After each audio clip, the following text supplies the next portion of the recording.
My husband kissed my forehead before leaving for his conference, then locked the front gate from the outside. I smiled and waved like a good wife. But the second his car disappeared down the hill, his 12-year-old daughter, who had not spoken a single word in 3 years, stood up from her chair, grabbed my wrist, and pressed a note into my palm. It had only 5 words. Do not drink the tea. Then she looked toward the kitchen, where my cup was still steaming, and whispered, Dad wants you asleep before sunset. The house went quiet in a way I had never heard before. Not peaceful quiet. Dead quiet. The kind of silence that makes every clock tick sound like a warning. My husband, Adrian Vale, had built that house on top of a private hill outside Ridgewater. Everyone in town called it the glass house because one whole side of it faced the woods through tall windows that reached from the floor to the ceiling. From the outside it looked like a dream. From the inside I was starting to understand it was a cage. Adrian was a respected cardiac surgeon. Calm voice. Perfect suits. Clean hands. The kind of man people trusted before he even finished a sentence. When I married him 18 months earlier, people said I was lucky. A former school librarian with no close family, marrying a wealthy widower who adored his quiet daughter. His daughter's name was Nora. She was 12, small for her age, with dark hair she always tucked behind one ear. Adrian told me trauma had stolen her voice after her mother died in a boating accident. She understands everything, he told me on our first week as husband and wife. But she cannot speak. Do not pressure her. Do not ask about the accident. It will only hurt her. So I never did. I cooked for her, brushed her hair when she allowed it, sat beside her through long silent dinners while Adrian talked about hospital politics and charity boards, and how much better my life was now that I did not have to work. You are safe here, Elise, he always said. Safe. That word tastes bitter now. That morning, Adrian stood in the foyer with his leather travel bag in one hand and his phone in the other. I'll be gone overnight, he said. Medical board dinner. I may not have signal once I get to the lodge. He adjusted my collar with 2 fingers almost tenderly. Nora had a restless night. Keep her inside. And please do not invite anyone over. She does not handle strangers well. I nodded.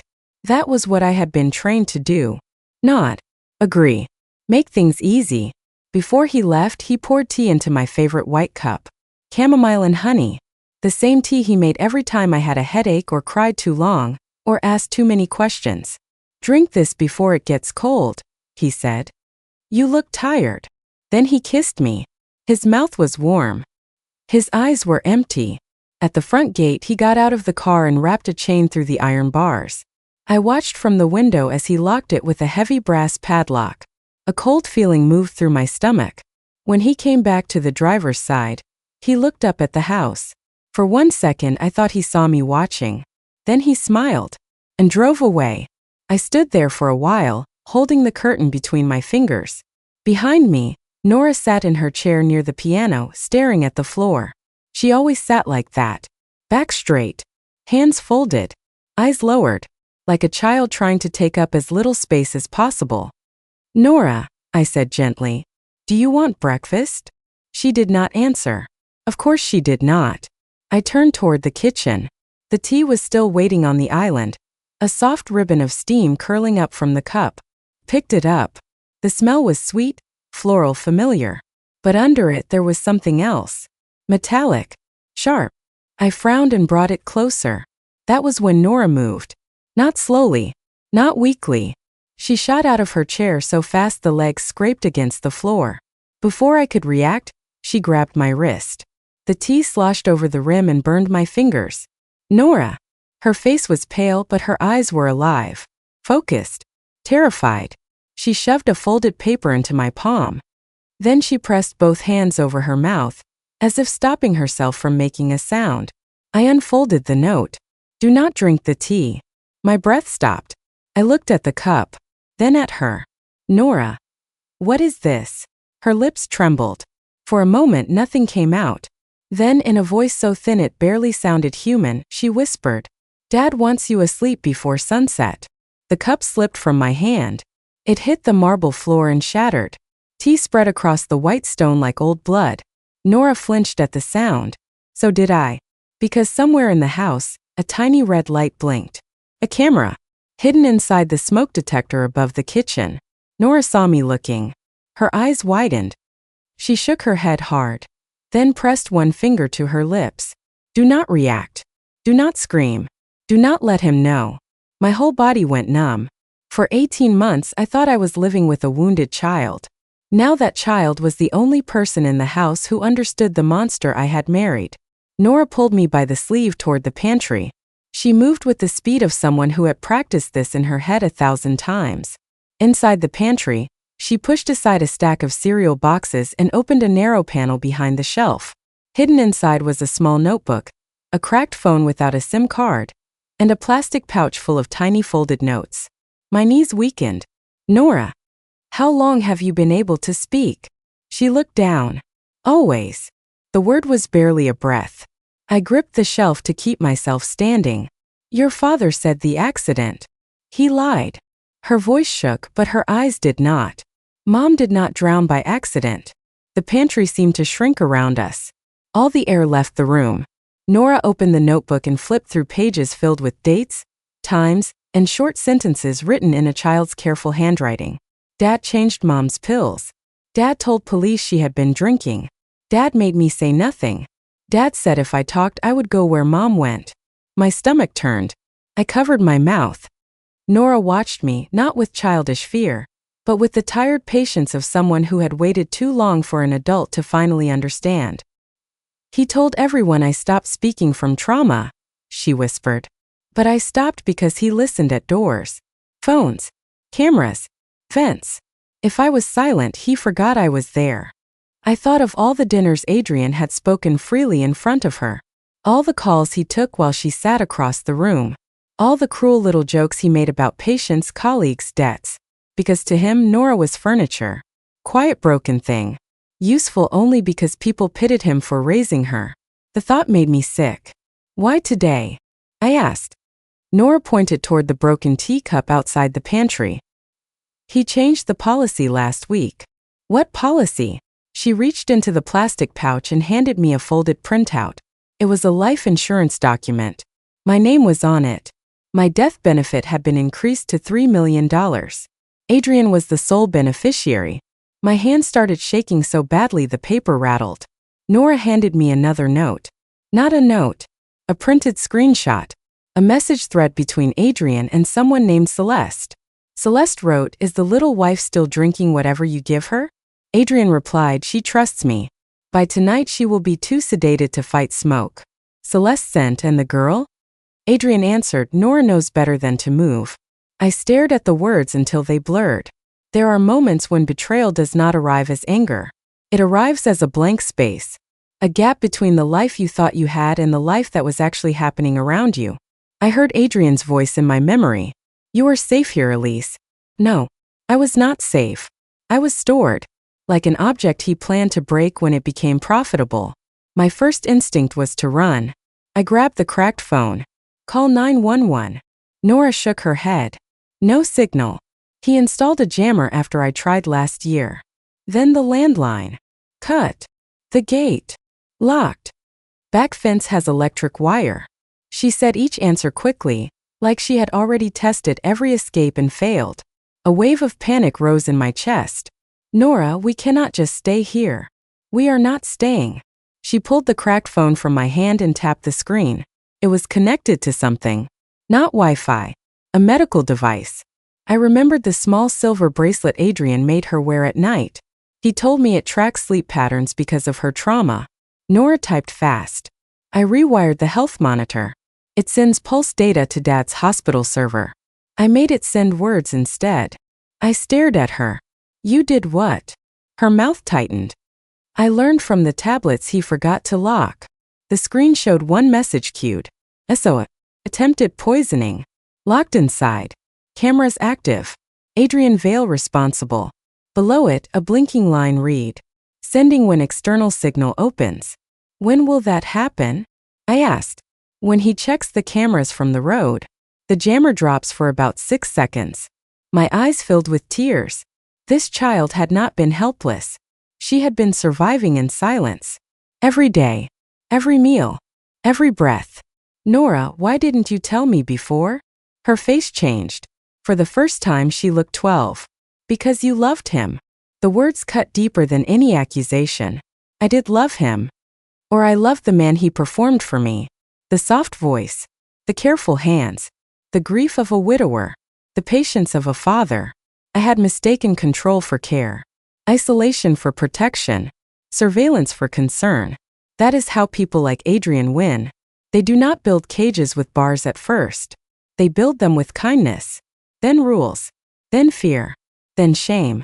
By the time you notice the lock, you have already learned to thank them for the key they never gave you. A sound came from the kitchen. My phone buzzed on the counter. Adrian. Nora grabbed my wrist. Answer. Act dizzy. I wiped my eyes with my sleeve. Then I stepped out of the pantry, careful not to look at the smoke detector camera. My phone buzzed again. Picked it up. Hello. Adrian's voice came smooth through the speaker. Sweetheart. Everything okay? I looked at the shattered cup on the floor. Then at Nora, who had already returned to her chair by the piano, head lowered, hands folded, silent again. I dropped my tea, I said, forcing a weak laugh. I'm sorry. I'm clumsy today. A pause. Too long. Did you drink any? My fingers tightened around the phone. A little, I lied. Maybe half. Good, he said. Good. Not are you burned? Not are you hurt? Good. My skin went cold. You should lie down, he continued. Chamomile works best if you let your body relax. I will. And keep Nora where I can see her. She gets anxious when she wanders. My eyes moved to the camera, so he was watching. Of course, I whispered. That's my girl. The call ended. The phrase that once made me feel cherished now made me want to tear my own skin off. That's my girl. Like I was trained. Like I belonged to him. Nora's cracked phone vibrated once inside the pantry. Her eyes lifted. Sent. For the first time that day I breathed. Then another sound came. A low click from the hall closet. The thermostat panel lit up. The heat turned on. Every vent in the house began to hum. A sour smell drifted from the laundry room. Not gas this time. Smoke. Nora shot up. He started it early. What? She ran to the hallway and pointed. A thin gray line crawled under the laundry room door. My lungs seized. Adrian was not waiting for night. He had triggered something remotely. Maybe a space heater. Maybe a wire. Maybe a device he had set before leaving. He had planned for me to be unconscious. He had planned for Nora to sit still and burn. But we were awake. And now the house was on fire. I grabbed Nora's hand. Bathroom. Wet towels. She shook her head and pulled me the other way. No. Glass room. The glass room was Adrian's greenhouse office at the back of the house. A bright room full of orchids, medical books, and framed awards. It had one door to the garden, locked with a keypad. Nora dragged a chair to the wall panel and started unscrewing the cover with a butter knife she had hidden under the cushion. Smoke thickened in the hall. The alarm did not go off. Of course it did not. Adrian had disabled it. I could hear my own heartbeat. Nora, hurry. I am. Her fingers worked faster than mine ever could. Tiny wires slid free. The keypad beeped once. Then died. The garden door clicked open. Cold air rushed in. I almost sobbed. We stepped outside onto the stone path behind the house. The woods were dark beyond the garden wall. For 1 second, escape seemed possible. Then headlights swept across the trees. A black car rolled up the service road. Adrian's car. Nora went still. He came back. Of course he did. A man like Adrian did not leave death to chance. He came to check his work. He came to close the story. He stepped out of the car without his travel bag. His sleeves were rolled up. His face was calm. That was the most terrifying part. Not rage. Not panic. Calm. Like a surgeon walking into an operating room. Elise, he called softly. Nora. We ducked behind the stone fountain. My lungs burned from smoke and fear. Nora squeezed my hand once. Then she pulled out another folded note and pushed it into my palm. Keep him talking. Camera in greenhouse records audio. I looked through the glass wall. A small camera sat above Adrian's desk. The same camera he used to monitor his rare orchids. If we could get him to confess, police might already be on the way. But we needed time. I stood before I could lose courage. Adrian saw me. His face shifted. For one fraction of a second, the mask slipped. Disappointment. Then he smiled. Sweetheart, you scared me. I stepped into the greenhouse doorway. Smoke rolled behind me from the house. Did I? He walked closer. Slowly. Nora had an episode, didn't she? She has always been unstable. Put down whatever she gave you and come here. Behind me, Nora stayed hidden near the plant shelves. I kept my voice thin. Afraid. Small. The voice he liked. You said you were at the lodge. I turned around. I had a bad feeling. A bad feeling that your wife did not die fast enough? His smile faded. There he was. The man under the silk. Careful, he said. No. I have been careful for 18 months. I smiled when you cut off my friends. I apologized when you checked my phone. I thanked you when you made me quit my job. I called it love because I was too ashamed to call it fear. His eyes hardened. You are confused. No. For the first time since I married you, I am not. He took another step. You have no idea what Nora has done to you. She lies. Her mother was the same. Dramatic. Unstable. Always trying to make me look cruel. Nora flinched behind the shelf. I saw it. Adrian did too. His head turned slightly. So the little ghost speaks now. His voice changed when he said it. Low. Ugly. I wondered how long you could keep pretending. Nora stepped out. Her face was white, but she stood straight. I learned from you, she said. Adrian froze. It was the first time he had heard his daughter speak in years. For a second he looked almost human. Then he laughed. You stupid child. The camera above the desk blinked red. Recording. Nora's eyes flicked to it. Adrian did not notice. You killed Mom, she said. His jaw tightened. Your mother killed herself with weakness. You changed her pills. She should not have threatened me. The words hung in the room. Clear. Sharp. Captured. My breath caught. Nora did not move. Did you put something in Elise's tea? Adrian's gaze snapped to me. I saw the calculation. Then the contempt. She was supposed to sleep. That is all. And the fire? He smiled again. A small private smile. The world believes smoke does tragic things. Faulty wiring. Old houses. Grieving children. Careless wives. I backed toward the desk. He followed. Do you hear yourself? I whispered. I hear a man cleaning up a mistake. His hand went into his coat. He pulled out a syringe. My body turned cold. I did not want it to be messy, he said. But you forced me. Nora grabbed a ceramic pot and threw it at him. It smashed against his shoulder. Adrian roared and lunged. I ran behind the desk. He caught my sleeve. Fabric tore. I grabbed the first thing my hand touched. A metal letter opener shaped like a blade. He laughed. You think you can hurt me? No, I said. I think I can keep you busy. Sirens wailed in the distance. Adrian heard them. His face changed. Not fear yet. Denial. Then rage. What did you do? Nora lifted her wrist. The silver bracelet blinked blue. I called them. He stared at it. Then at her. You little. He rushed toward Nora. I did not think. I moved. The letter opener cut across his forearm. He shouted and swung back, knocking me into the desk. Pain burst through my shoulder. The greenhouse door exploded open. Police. Drop it. Adrian turned, syringe still in his hand. 2 officers entered with weapons raised. Behind them, paramedics and firefighters rushed toward the smoking house. For one insane second, Adrian tried to become the man everyone knew. Officer, thank God. My wife is having a breakdown. My daughter is severely traumatized. They. His voice stopped when Nora pointed to the camera.